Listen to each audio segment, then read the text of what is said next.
안녕하세요. 현재 지방에 거주 중인 올해 33 여자입니다. 결혼한 지 4년 차인데 아직 아이는 없네요. 나이가 나이이니만큼 내년이나 내후년부터는 본격적으로 준비를 할 계획이에요. 남편하고는 별다른 문제가 없지만 시어머니 때문에 여러모로 스트레스를 받고 있습니다. 남편이 다른 건 다 좋은데 중간 역할을 제대로 하지 못하거든요. 시어머니와 저 두 사람 사이에 무슨 일이 생기면 항상 남편은 좋은 게 좋은 거 아니겠냐며 저보고 참으라고 하는 식입니다. 특히나 신혼 때 특히 심했어요. 결혼은 반반 결혼을 했는데 월급은 제가 조금 더 많이 받는 상황이긴 했지만 남편 회사가 지역에 거점을 두고 있는 대기업이었거든요. 그렇다 보니 결혼할 때부터 시어머니가 저한테 계속 복 받은 거다. 우리 아들 같은 남자 만난 게 운이 좋은 거다 하는 식으로 이야기했어요. 그냥 자식이 얼마나 대견하면 그러실까 싶어서 넘겼는데 그게 아니고 진짜로 제가 한참 모자란데 남편 잘 만나서 인생 역전한 것처럼 생각하시고 계셨던 거라고는 생각도 못했습니다. 결혼 준비를 처음 시작했을 때 남편이 모아놓은 돈이 저보다 적다는 사실을 알게 되었지만 그때 당시에는 그게 그렇게 고려할 문제는 아니라고 생각했어요. 제가 딱히 취미도 없고 그랬던지라 돈을 워낙에 많이 모아놓았기도 했고 액수 차이도 얼마 나지 않았거든요. 평생을 함께할 배우자를 구하는데 모아놓은 돈 액수만 가지고 그 사람의 됨됨이를 파악할 수는 없었으니까요. 정말 좋은 사람이라는 확인이 있는데 저보다 1,000만 원 덜 모아놓았다고 결혼을 포기해야 할 이유가 되지는 않았습니다. 시어머니 말처럼 제가 복이 많아서 남편을 잘 만났다는 건 아니지만 그래도 좋은 사람임에는 틀림없었어요. 저희가 사는 지역이 지방인데다가 집값도 서울뿐만 아니라 주변 도시 어디를 비교해봐도 많이 저렴한 편에 속하거든요. 거기에 두 사람이 모아놓은 돈이 워낙에 액수가 있었다 보니 그 돈만 가지고도 결혼식 비용에 신혼살림까지 다 장만하고도 돈이 조금 남았습니다. 그때 남은 액수가 제가 딱 남편보다 더 모아놓았던 1,000만 원이었어요. 남편은 그 돈을 전부 제 몫이라고 하더라고요. 그러면 비로소 반반 결혼을 한 게 아니겠냐고. 아무래도 자기가 남잔데 저보다 돈을 조금 해왔다는 게 문내 마음에 걸렸었다고 하더군요. 그러면서 그 돈은 제 돈이니 제가 지지던 볶던 자기는 하나도 신경 쓰지 않을 테니까 알아서 하라고 하는 거예요. 저보다 덜 해왔다는 자존심 때문에 그런 걸 수도 있겠지만 애초에 결혼하면 각자 생활비나 고정지출에 대해서는 절반씩 내기로 했고 용돈이나 저축은 알아서 하기로 했었거든요. 대신 나중에 다른 이야기가 나오지 않게 서로가 원할 때는 각자의 통장 내역을 얼마든지 투명하게 공개를 하자고 약속을 했던 터라 서로 생활비하고 남은 돈을 허투루 쓰지 않을 사람이라는 걸 믿었기에 그게 그렇게 큰 문제는 되지 않았습니다. 돈 관리를 알아서 하기로 했으니 그 1,000만 원 또한 제가 알아서 하기로 했는데 제가 그동안 통장에 돈만 집어넣을 줄만 알았지 어디 굴려본 적은 따로 없던지라 그냥 제가 쓰는 핸드폰 회사 주식을 사서 묶어뒀어요. 아무튼 그렇게 결혼을 하게 되었는데 결혼 준비를 하는 동안에는 아무런 문제가 없었는데 신혼여행 다녀와서 시댁에 인사를 드리러 갔더니 시어머니가 저를 불러 세워놓고는 한참 동안 잔소리를 늘어놓으셨습니다. 주된 내용은 앞서 말한 그런 것들이었어요. 우리 아들 같은 남자랑 결혼한 제가 운이 좋은 거다 하는 식의 이야기들이요. 그냥 내내 하면서 듣고 있었는데 나중에 가서는 그게 잔소리로 바뀌더군요.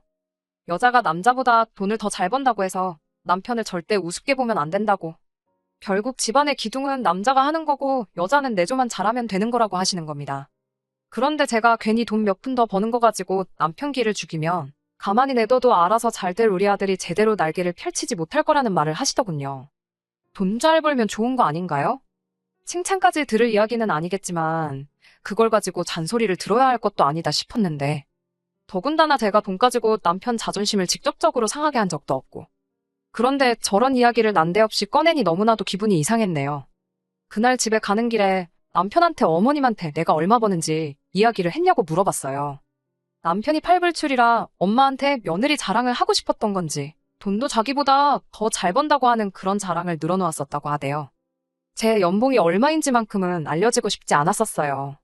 제가 돈을 잘 버는 게 자랑이 될 수도 있지만 적당히 돈 잘 번다고 둘러대기만 해도 되는 걸 정확히 얼마를 받는지 그런 것까지 다 말했던 것 같더라고요. 남편한테 그런 건 내 사적인 부분이니까 어디 가서 이야기하지 말아달라고 했습니다. 당장 저희 친정부모님도 제가 정확하게 얼마를 버는지 모르시는데 그걸 시부모님이 먼저 알게 되었으니 어찌나 당황스럽던지요. 역시나 제 걱정은 저를 향한 화살이 돼서 돌아왔습니다. 그로부터 한 달 정도 지나서 시어머니한테 황당한 연락을 한 통 받게 되었거든요. 회사에 있었는데 시어머니한테 전화가 오더니 다짜고짜 저한테 따지시더군요. 너는 내 말을 어디로 들었길래 그러냐면서 뭐라 하시는데 무슨 일인가? 이건 또 무슨 소린가 싶었어요. 그 한 달 사이 남편하고 너무 사이가 좋았으면 좋았지. 제가 남편 우습게 보거나 기를 죽이거나 한 적은 한 번도 없었거든요. 제가 눈치를 못 챘을 수도 있지만 남편이 애도 아니고 무슨 일 있다고 엄마한테 일러 바치거나 하는 사람도 아닌데 갑자기 저렇게 나오니 당최 왜 저러는지 이해가 가지 않았습니다. 그렇게 영문도 모를 잔소리를 한바탕 듣고 나서야 본론이 뭔지 알게 되었네요. 왜 시어머니가 저한테 너가 남편보다 돈을 더 잘 번다고 해서 남편 기죽이지 말라고 하셨다고 했잖아요. 그 말에는 숨겨진 속뜻이 있던 거였어요.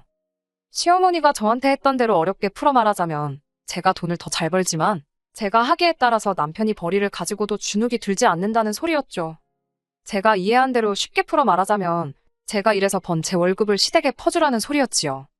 제가 더 버는 만큼 효도한다는 마음으로 시댁을 위해서 쓰면 말 안 해도 알아서 시댁을 챙기는 제 모습을 보고 남편이 저절로 기가 살아날 거라는 소리였지요. 일하느라 바쁜데 그런 거에 대답할 여유가 없더라고요. 그래서 어머님께 알겠다고 대답하고 전화 끊었어요. 그리고 그날 퇴근한 남편한테 어머님한테 이런 전화를 받았다고 했습니다. 남편은 어머니가 진짜 그러셨냐며 겉으로는 저한테 스트레스 받았겠구나 하면서 걱정스레 말을 걸어왔는데 신혼 한 달 차이기도 했고 그때는 솔직히 남편이 단호하게 어머님께 그런 전화 하지 마시라고 이야기해주길 바랬습니다만 제 기대와는 달리 남편은 어쩔 줄을 몰라 하면서 전화기를 들었다 놓았다 하며 제 눈치만 살살 보더라고요. 그러다 결국엔 저한테 당신이 좀 참으면 안 되냐고 말을 하는 겁니다.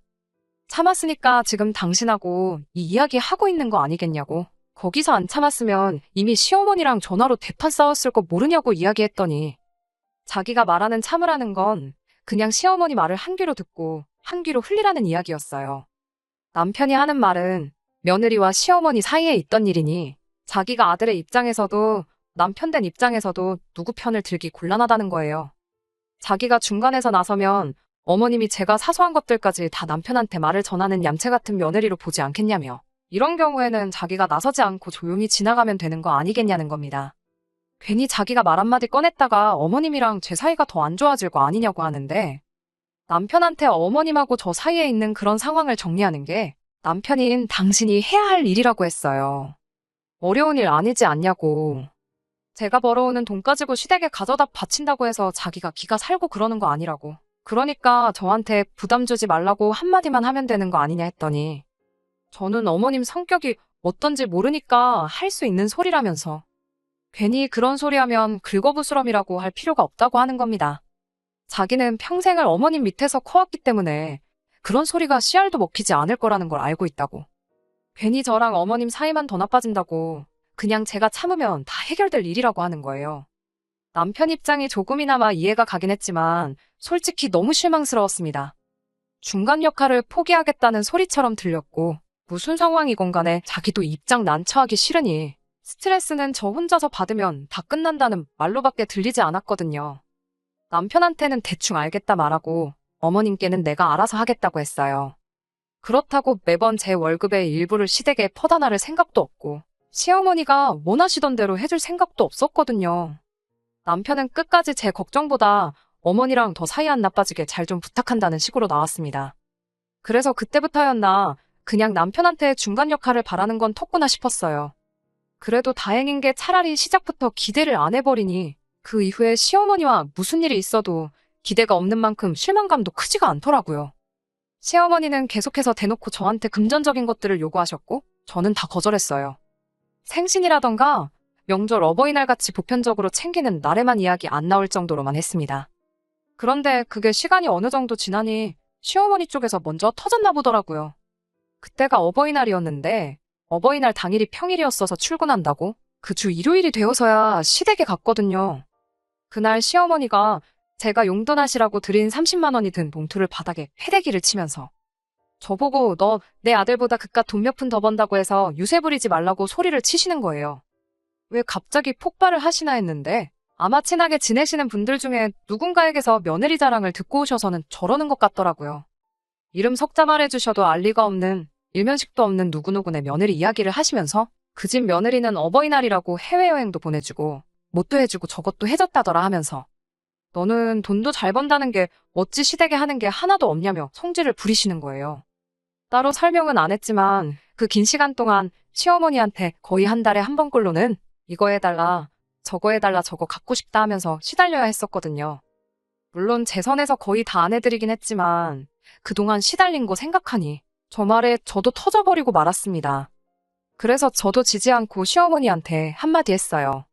그 집 며느리는 남편이 마누라보다 돈 더 잘 벌어온던가? 아니면 시댁에서 시어머니가 며느리한테 잘해주던가 하겠죠. 하고 말이지요. 그리고 저도 시어머니가 저한테 했던 대로 똑같이 제가 아는 다른 시어머니들과 비교했습니다. 제 주변 누구네 시어머니는 결혼할 때 아파트도 해주고 며느리 타고 다니라고 외제차도 한 대 뽑아주시고 그랬다더라고. 또 누구네 시어머니는 며느리가 아들보다 돈을 더 잘 벌어온다니까 무리하지 말라고 마사지도 끊어주시고 한약도 지워다 주고 그러신다는데 저도 누구네처럼 시어머니 덕 좀 한번 봐보고 싶다고 똑같이 나왔어요.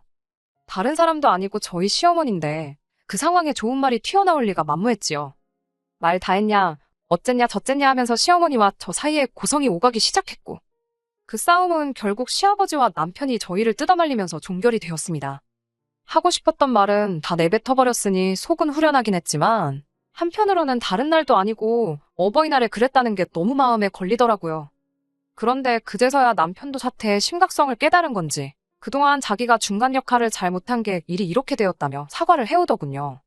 이 사람이 이제서야 어머님께 제대로 이야기를 해서 중간 역할 좀 하나 했더니 해결책이라고 내세운 게 그냥 매달 묻지도 따지지도 않고 일정 금액을 용돈으로 드리는 게 어떻냐고 하더라고요. 저희가 돈 관리를 각자 하고 있었던 상황이다 보니 제가 내켜하지 않았을 거라는 걸 알았는지 자기 월급에서만 매달 시댁에다가 50만 원씩 보내드리겠다 하더라고요. 대신 자기가 보내는 돈은 제가 보낸 걸로 이야기하겠다 하더라고요. 그러면 시어머니도 저에 대한 화가 누그러지실 거고 나아가서는 저랑 시어머니 사이에 그 어떤 부라도 생기지 않을 거라고 하는데 제 주머니에서 나가는 돈 한 푼 없지만 솔직히 내키지는 않았네요. 암만다로 관리한다고 한들 그 주머니가 그 주머니잖아요. 저희가 각자 저금을 한다고 해서 그 돈을 가지고 각자 쓰고 싶은데 쓰자고 모으고 있는 게 아니고 결과적으로는 나중에 아이가 생기면 아이의 미래를 위한 자금, 그것 말고도 뭐 경우에 따라서는 이사도 가게 될 테고 차도 바꾸게 될 테고 앞으로 목돈 들어갈 일이 많으면 많았지 적지는 않은데 시어머니와 저 사이에서 저도 스트레스 받을 일 없고 남편도 중간에서 새우등 터질 일도 없어서 좋게야 하지만 그것 치고 매달 50만 원은 너무 비싸게 느껴졌어요. 그래서 그럴 게 아니고 그냥 매달 양가에 똑같이 30만 원씩 보내자고 했습니다. 말인즉슨 각자 부모님께 각자 효도하자고요. 결과적으로는 양가 부모님 용돈으로 남편이 제안했던 것보다 10만 원씩 더 쓰게 되는 상황이긴 했지만 친정에도 똑같이 효도하는 거라 생각하니 억울하지는 않았네요. 남편도 그 제안에 흔쾌히 동의를 했고요. 그리고 마법처럼 시어머니하고는 부딪힐 일이 사라졌습니다. 시어머니 딴에도 갖고 싶어 하던 게 30만 원보다 항상 더 비싼 것들이었지만 똥꼬집 며느리랑 싸우고 아무것도 못 받을 바에야 이게 더 낫다고 판단을 하셨나 보더라고요. 저도 매달 30만 원이면 되는 거였다 생각하니 막상 돈은 아깝지만서도 진작에 이렇게 할 걸 싶기도 했어요. 시어머니와 갈등이 사라지니 남편과도 잘 지내게 되었고 뭐 여러모로 좋은 점이 많았네요. 이제 계획한 대로 잘 먹고 잘 살면 되겠다는 게 목표였는데 세상 일이라는 게 정말 한 치 앞도 예상할 수가 없는 일 투성이더라고요. 잘 다니던 저희 회사가 문을 닫게 돼버린 거예요. 사실 코로나 때 지나오면서 그때 망하니 어쩌니 한다는 소문은 있었는데 잘 버텨냈구나 싶었거든요. 그런 회사가 하루아침에 문을 닫아버릴 거라고는 생각도 못했습니다. 그래도 크게 걱정은 없었는데 다행히 같이 일하던 사람들이 같은 업종으로 회사를 하나 차릴 거라고 그때 저도 불러주겠다 말을 했거든요. 대신 그때까지 시간이 걸리니 기다려야 했습니다. 당장 적당한 곳 찾아서 일하다가 옮겨가는 방법도 있었는데 이런 기회가 흔치 않으니 잠깐 저에게 주는 휴식이라 생각하고 지금 이 순간을 즐기려고 했어요. 회사가 망해 없어지긴 했지만 퇴직금도 제대로 계산해서 받았고 밀린 월급도 없었던 데다가 결혼 전에 어떻게 굴려야 할지 몰라서 우량주로 묶어놓았던 주식이 4년 사이에 몇 배가 오르게 되면서 솔직히 금전적으로는 여유가 넘쳐나던 상황이었거든요. 그런데 제 실직 소식을 누구보다 기다리던 사람이 한 명 있었으니 그게 바로 저희 시어머니였네요. 그동안은 시댁에는 따로 제가 실직했다는 사실을 숨기고 있었는데 소문이 어찌나 빠른지 시어머니가 어디서 저희 회사가 문을 닫았다는 사실을 알게 되었던 거예요. 아주 목소리가 평소보다 2배는 더 커져서 평소처럼 전화를 해오는 것도 아니고 저희 집까지 찾아오셨거든요. 실직하고도 한동안 용돈은 빠짐없이 보내드렸는데 왜 오셨나 했더니 시어머니는 알고 계셨던 거예요. 남편이 제 돈으로 용돈을 보내는 거라고 했을 때 친정에도 제 돈으로 용돈을 보낸다고 이야기를 했었나 봐요. 제가 이미 실직한 지 2달이 넘어가는 상황이었는데 용돈이 빠짐없이 들어오니 시어머니 생각에는 지금 들어오는 용돈이 자기 아들이 뼈 빠지게 벌어오는 돈으로 보낸 돈이라고 생각하셨던 거겠죠. 거기에 그뿐이겠어요. 친정에도 똑같이 보낸다고 했으니 아들 돈으로 친정에까지 용돈이 가고 있다 생각하셨던 거고요. 문 열리자마자 제 얼굴 보고 다짜고짜 한다는 말이 돈 잘 버는 척은 있는 대로 다 하고 시댁 어려운 줄 모르더니 백수가 돼버렸다며 꼴 좋다고. 그게 인과응보나 마찬가지라고 하더군요. 어이가 없었지만 회사가 지금 망해서 없어지긴 했지만 조만간 다시 취직될 거라고. 그리고 제가 모아놓은 돈이 있다 보니 그 돈에서 용돈을 드리는 거라 남편 돈으로 보내는 거 아니라고 일일이 다 설명을 해주려고 했습니다. 그런데 제 말이 시작도 되기 전에 제 말은 다 끊어버리고 저보고 그러는 거 아니라고 하면서 마치 제가 남편이 뼈 빠지게 일해서 벌어온 돈을 친정에다가 퍼다 날르고 있는 것처럼 이야기를 하시더군요. 그러더니 친정에 보내는 돈은 내 아들 돈이니까 친정에다 보내지 말고 당신한테 보내라고 이야기를 하시는 겁니다. 결론은 결국 너는 돈 안 버니까 친정에 용돈 줄 생각 하지 말라는 건데 그러면 친정에 용돈을 안 보내면 끝날 걸 가지고 친정에 보내던 돈까지 당신한테 보내라는 게 뭔 소린가 싶었어요. 그래서 저도 참다 못해 소리를 내질러 버렸네요. 제가 그동안 돈 잘 번다고 유세 부린 적도 없고 남편을 우습게 본 적도 없고 시댁 업신 여긴 적도 한 번도 없었는데 이제는 안 되겠다고 저도 할 말은 해야겠고 유세 부릴 건 유세 부려야겠다고요. 당장 제가 실직해서 2달째 쉬고 있긴 해도 결혼 생활 4년 하면서 남편보다 벌어온 월급만 따져도 1,000만 원 좋게 되는 건 알고 계시냐? 거기에 반반 결혼하고 남아있던 돈 1,000만 원이 더 있다고. 그때 사놓은 주식이 3배 가까이 올랐으니 제가 남편보다 1년에 1,000만 원씩 더 벌었는데 어디 한번 어머님 방식대로 계산해보시겠냐 물었어요. 지금 당장 쉬는 건 문제조차 되지 않는다고요. 그리고 사실상 따로 관리를 해도 부부재산은 공동재산이나 마찬가지인 거 모르시냐. 재산의 비중만 따지고 본다면 반반 결혼했을지라도 여전히 내 재산이 더 많은 상황인데 어머님 말대로 시댁이랑 친정에 돈 똑같이 가는 거 그거 불공평한 거 맞는 것 같다고 당장 시댁 용돈부터 끊어버리겠다고 말했습니다. 시어머니는 어디 내 아들이 오고도 큰 소리 떵떵 칠 수 있겠냐고 바라던 바라고 하더라고요. 그러고서 한 것이란 자리 차지해서는 남편 올 때까지 기다리실 것처럼 보이더군요. 큰 소리 떵떵 친 것과는 다르게 남편 기다리는 시어머니 표정이 초조해 보이긴 했는데 그 이유를 나중이 돼서 알았습니다. 퇴근 시간도 안 된 남편이 혼비백산에서는 집에 찾아왔더라고요. 어머님은 든든한 아군이 왔다고 생각한 건지 다시 목소리가 커졌는데 남편은 자초지종 듣지도 않고 대번에 어머님한테 왜 이렇게 일을 크게 만드시냐며 30만 원 때문에 아들 이혼시킬 생각이시냐 소리를 치면서 어머님을 돌려보냈습니다.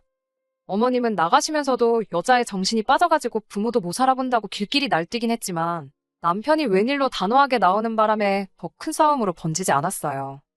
모처럼의 모습에 감동스럽기까지 했는데 알고 보니 이 모든 사건의 원흉이 시어머니가 아니라 남편에게 있었습니다. 애초에 처음부터 제 연봉을 시어머니께 알려준 것도 남편이었잖아요. 그런데 이번 실직까지도 남편이 시어머니한테 다 이야기했던 거예요. 계속 쉬고 있다면 언젠가 시어머니가 알게 될 일이기도 했지만 굳이 나서서 시어머니한테 이 사실을 말했을 필요는 없다고 생각합니다. 그런데도 굳이 남편이 시어머니한테 제 실직을 이야기한 이유가 전부 다 저를 위해서 그랬다는 말도 안 되는 소리를 하더군요. 실직을 해서 주머니 사정이 어려운 상황임에도 불구하고 며느리인 제가 시어머니를 얼마나 챙기는 줄 알고나 계시냐며 남편이 자기는 그러지 말자고 반대했지만 제가 매달 드리던 걸 갑자기 어떻게 끊어버리냐며 계속 시어머니한테 용돈을 드려야 한다 했다고 없는 말을 지어내서 전했던 거예요. 남편 딴에는 그게 더 감동적일 줄 알았다는 거죠. 경제적으로 어려운 상황에 처했지만 양가 부모님들께 효도는 계속해서 하겠다고 특히 사이 나쁜 시어머니 용돈도 계속해서 챙기자고 하는 제 모습을 보면 시어머니도 마음을 고쳐먹지 않으셨을까 싶었단 겁니다. 하지만 시어머니는 말 그대로 남편 혼자 외벌이를 하게 됐지만 친정에는 계속 용돈을 보내야 하니 말 안 나오게 시어머니한테도 용돈을 드려라 이렇게 이해하신 거고요. 아무리 생각해도 시어머니가 열받아서 저희 집에 찾아온 게 잘못됐다고 할 수가 없더라고요. 그래서 남편하고 대판 싸웠네요. 좋은 게 좋은 거라고 넘어가는 것도 모자라서 이제는 거짓말까지 해서 일을 키워버리냐고. 누가 시어머니한테 좋은 인상 심어달라고 부탁이나 했냐고. 내가 바랬던 건 중간 역할을 해주는 남편이었지. 중간에서 박쥐 역할을 하는 남편을 바란 게 아니지 않느냐고 따졌네요. 그제서야 남편은 자기가 뭘 잘못해온 건지 깨달은 듯 싶더라고요. 애초에 처음부터 돈 때문에 그럴 일 없다고 정리 딱 해놓고 돈 잘 버는 만큼 자리부터 빨리 잡을 거니 며느리 월급에 눈독 들이지 마시라 정리해주고 사실대로 전했으면 되는 건데 참는 건 저 혼자 참으라고 해놓고선 중간에서 일만 키워다가 이 사달을 냈다고 사과를 해오더니 앞으로는 제대로 중간에서 잘하겠다고 다짐을 하는 겁니다. 결과적으로는 지금은 전보다 많이 괜찮아졌어요. 일단 남편 주도로 시어머니한테 보내는 용돈은 끊었습니다. 그러면서 저도 자연스럽게 친정에 보내드리던 용돈도 끊었어요. 친정어머니께서는 필요 없는데 자꾸 보내줘서 모아놓았는데 필요 없으니까 저보고 쓰라며 여태 받으신 돈을 돌려주시더라고요. 그 돈도 3년 가까운 시간 동안 1,000만 원이 돼 있더라고요.